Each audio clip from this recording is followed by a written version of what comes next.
नांदेड़ में छत्रपति शिवाजी महाराज की उपलब्धियों को याद करते हुए तेलंगाना के मुख्यमंत्री और भारत राष्ट्र समिति बीआरएस के अध्यक्ष के चंद्रशेखर राव ने रविवार को कहा कि उनकी पार्टी पूर्व मराठा शासक की जन्मस्थली शिवनेरी में किसानों के कल्याण के लिए देश में सरकार बनाने का संकल्प लेगी।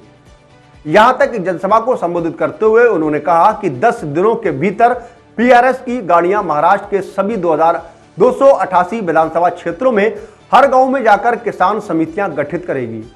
राव को केसीआर के नाम से ही जाना जाता है। उन्होंने कहा कि हम छत्रपति शिवाजी महाराज की जन्मस्थली शिवनेरी जाएंगे, माथा टेकेंगे और किसानों की सरकार बनाने में शपथ लेंगे। पूरे महाराष्ट्र में किसान समितियां बनाने की प्रक्रिया शुरू कर दी जाएगी।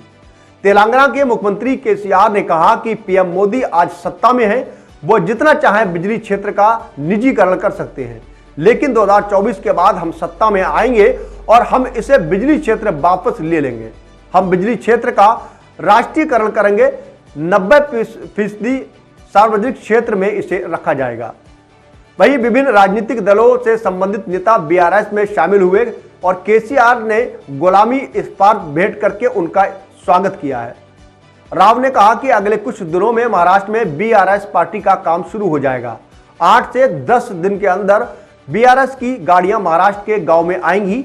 समितियों का गठन होगा। महाराष्ट्र में किसानों को एकजुट करने के लिए 288 विधानसभा क्षेत्रों में 288 वाहन एक साथ गुजरेंगे।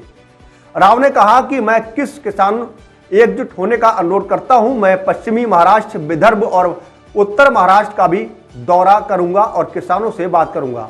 राव ने कहा कि देश में सबसे ज्यादा किसानों की आत्महत्या के मामले महाराष्ट्र में दर्ज किए गए हैं।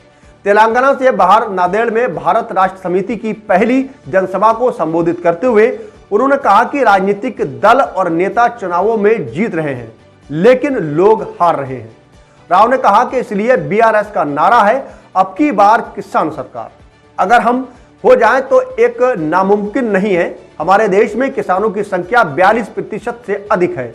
यदि इसमें खेतीहार मजदूरों की संख्या भी जोड़ दी जाए तो ये 50% से अधिक होगी, जो सरकार बनाने के लिए पर्याप्त है। उन्होंने कहा कि अब समय आ गया है कि 75 साल का एक लंबित अवधि है, किसानों को भी नियम बनाने के सक्षम होना चाहिए।